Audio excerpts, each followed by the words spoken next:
दो माया है, एक दुष्ट अतिशय दुख रूपा शूपनखा, जावस जीव परा भव कूपा, शूपनखा के रूप में। दूसरी एक माया है जो भगवान के साथ में है, जो सृष्टि को रचती है और भगवान के आदेशों का पालन करती है, जिसके बल से परमात्मा पूरी सृष्टि को बनाता है। और वो विद्या है, विद्या अपर अविद्या दो। माया तो है लेकिन भगवान की सेविका है। जब वही माया, वही हमारी वृत्ति भी माया ही है। बोले क्यों? बोले हमारी जो वृत्ति है वह गुणाकार है, किसी न किसी गुण से, रजोगुण तमोगुण सतोगुण से ही वृत्ति उठती है, किसी न किसी गुणाकार है। इसलिए वृत्ति भी हमारी माया है। लेकिन वही वृत्ति जब परमात्मा के आश्रय होती है तो सीता जी बन जाती है, और जब वह वृत्ति उच्छृंखल होती है और उसमें परमात्मा का आश्रय नहीं, परमात्मा के प्रति देहाकर्षण अथवा संसार के प्रति देहाकर्षण जिस वृत्ति में उठता है, फिर वही वृत्ति सीता न रह करके शूपनखा बन जाती है। वृत्ति वही है। उसी वृत्ति से हम जब गुरु को देखते हैं, राम को देखते हैं, भगवान को देखते हैं, चिंतन करते हैं, कथा सुनते हैं, तो वही वृत्ति सीता है। और वही वृत्ति जब वासनाकार होती है तो वही क्या है? शूपनखा है, माया है। हाँ, अब देखना यह है कि हम लोग यदि स्वयं हृदय हमारा राग की दृष्टि से रागात्मक है तो हमें शूपनखा अच्छी लगेगी, शूपनखा सुंदर लगेगी। वो वृत्ति जो वासनाकार है वो अच्छी लगेगी, वो वृत्ति भी अच्छी लगेगी, और वृत्ति विषय करेगी उन व्यक्तियों को, वो भी अच्छे लगेंगे। माया के जो रूप हैं विषय, पुरुषों को नारी, नारियों को पुरुष, आकर्षण का जो विषय है वह भी अच्छा लगेगा यदि हृदय राग से भरा है तो। और वही हृदय जब वैराग से भरा होगा और उस वैराग की दृष्टि से जब वही वासना के विषय दिखाई देंगे तो वैराग के सामने उनका सौंदर्य खत्म हो जाएगा, फिर उन्हीं में कुरूपता दिखाई देगी, उन्हीं में गंदगी दिखाई देगी। उदाहरण के लिए, जो भोग हमें वैराग्य के अभाव में बड़ी आकर्षित करते हैं, वही भोग जब वैराग्य आता है तो उन्हीं से फिर घृणा होने लगती है। वही संसार के लोग होते हैं, वही विषय होते हैं। ऐसे समझो कि जब हम बारात में जाते हैं और जब भूख होती है तो वहाँ के सामान अच्छे लगते हैं, लेकिन जैसे ही भूख मिट जाती है तो फिर कोई जबरदस्ती करे रसगुल्ला के लिए भी, तो फिर उसी को देख करके हमें उल्टी आने की संभावना रहती है। वस्तु एक ही है, तो जब वैराग्य हुआ तो वस्तु बुरी लगने लगी। तो वैराग्य जो है उसके सामने जब वासना की वृत्ति आवेगी तो वैराग्य उसका असली रूप दिखा देगा, विरूपीकरण कर देगा, कुरूपीकरण कर देगा। इसलिए शूपनखा कुरूप कर दी लक्ष्मण जी महाराज ने। लक्ष्मण वैराग्य है। वो जितना सुंदर बन रही थी ऊपर से, उतना ही लक्ष्मण जी ने उसका सौंदर्य सबके सामने प्रकट किया कि ये जो बन रही है ये वो नहीं है, ये जो दिख रही है ये वो नहीं है, असली में ये है। और जैसे ही नाक कान कटे सोई और राक्षसत्व प्रकट हो गया है।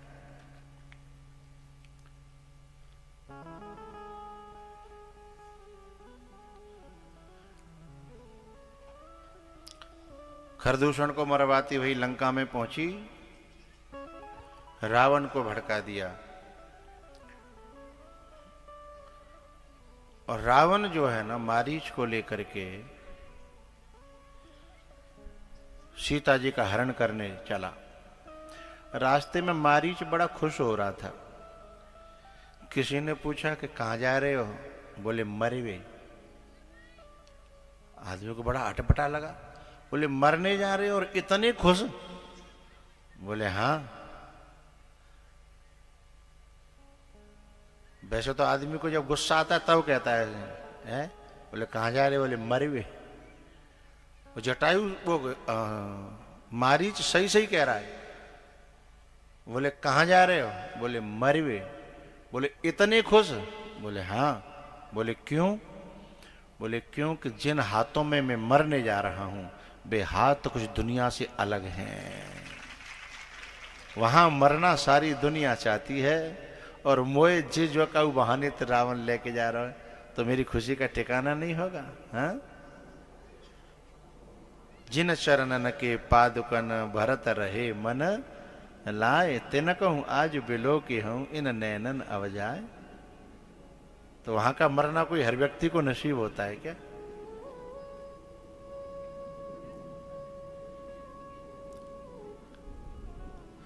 पंचवटी पर सीता जी की नजर पड़ी। भगवान को आदेश दिया, भगवान पीछे पीछे जा रहे हैं। अच्छा एक बात बताओ,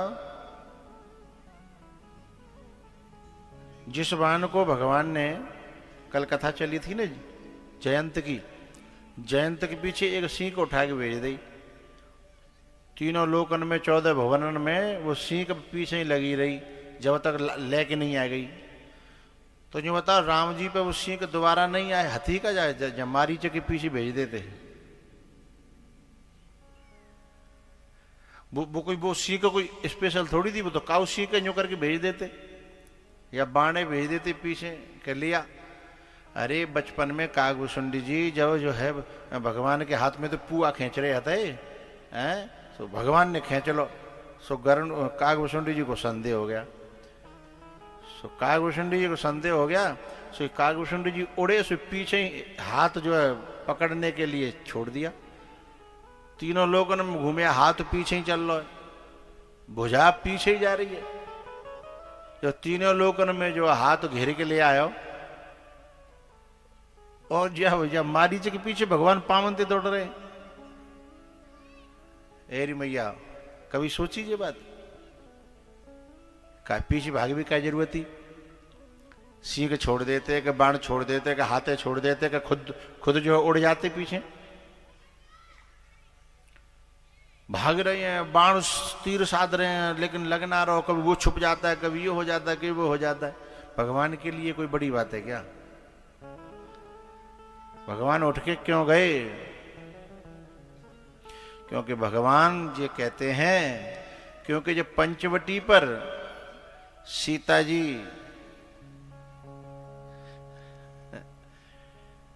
सोने के लिए आकर्षित नहीं हुई, उस समय सीता जी का मन राम में था।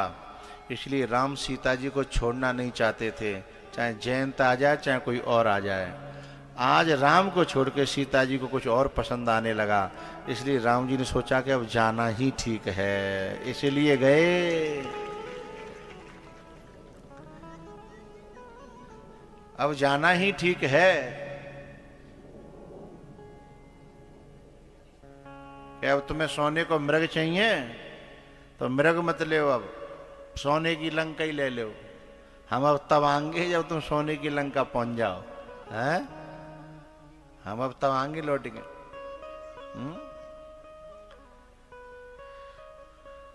अच्छा केवल राम जी को ही नहीं भेजा, पीछे से लक्ष्मण जी को भी। और लक्ष्मण जी जा नहीं रहे थे तो ऐसी भाषा का प्रयोग किया जो चुभ जाए। लक्ष्मण जी को भाषा चुभी तो भी उन्होंने कहा ठीक है कोई बात नहीं, तुम नहीं मान नहीं हो तो ले मैं एक रेखा खींच के जा रहा हूं, बस ज्यादा न कुछ कर सको तो इसकी मर्यादा का पालन करना, इसके बाहर मत जाना। बोले ठीक है।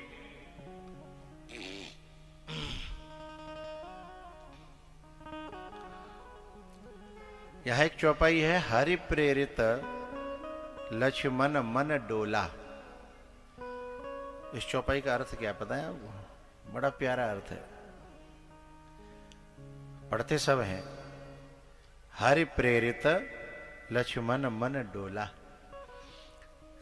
वैसे ये डोला शब्द है ना, ये लक्ष्मण जी के साथ सूट नहीं करता, क्योंकि वैरागी कभी डोलता नहीं है, बैरागी अड़े होता है। डोलता तो संसारी का मन है, डोलता तो संसारी का मन है, बैरागी का मन, लक्ष्मण का मन डोल जाए? फिर लक्ष्मण जी का मन कैसे डोल गया? हरि प्रेरित। राम जी ने वहीं से कही कि ज्यादा जिद मत करे। एक बार जिस नारी का घर से और अपनों से मन उचट जाए और बाहर जाने का करने लगे, फिर ज्यादा जिद मत करना, तुम भी चले आओ। हरि प्रेरित, हरि की ऐसी प्रेरणा थी कि ज्यादा जिद न करो, क्योंकि नारी जब अपनी पे आती है, राजी से जाने दोगे तो राजी से, नहीं तो वो गैर राजी करना भी जानती है। फिर तुम्हारी मुंह को काम आजनो रहेगो, इसलिए रास्ता छोड़ दो, जाने दो। और ठोकर लगेगी, समझ में आ जाएगी तो अपने आप। तो हरि प्रेरित लक्ष्मण मन डोला। नहीं, लक्ष्मण तो वैरागी है भाई। लक्ष्मण जी चले गए। पीछे से जो है ना, इस रावण ने सीता जी का हरण कर लिया।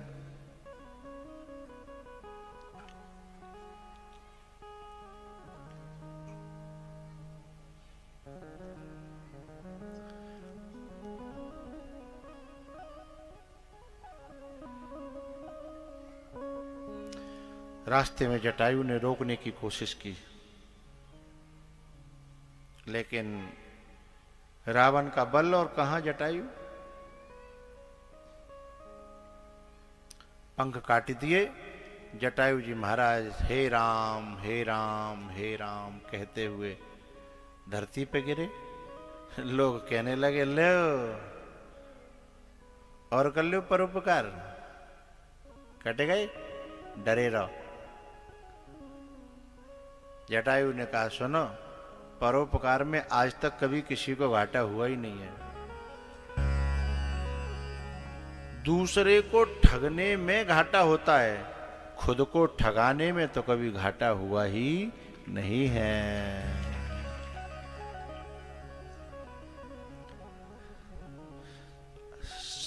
आगे पीछे का लंबा विचार करके देखो, ठगने वाला दुखी रहता है कि अपने आप को ठगाने वाला? हाँ, ठगाने वाला कब दुखी रहता है? जब वो अड़ोसी पड़ोसी व कुरित तकाएं, हैं, लगा गया चूना, बुद्धि नहीं है, तो हो सक उसे कभी कभी लगता है कि हाँ मेरे साथ गलत हुआ।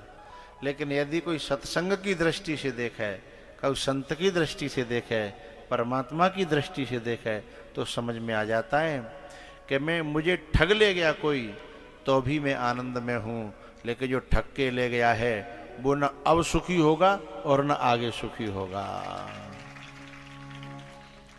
क्योंकि परमात्मा की सत्ता को जो स्वीकार करेगा वो ये भी तो जानेगा कि मेरे को जब परमात्मा देने पे आएगा तो ऐसे ठगने वाले और 20 आ जाएं। जब वो देने पे उतर आएगा तो मैं तो भूखा मरने वाला हूं नहीं।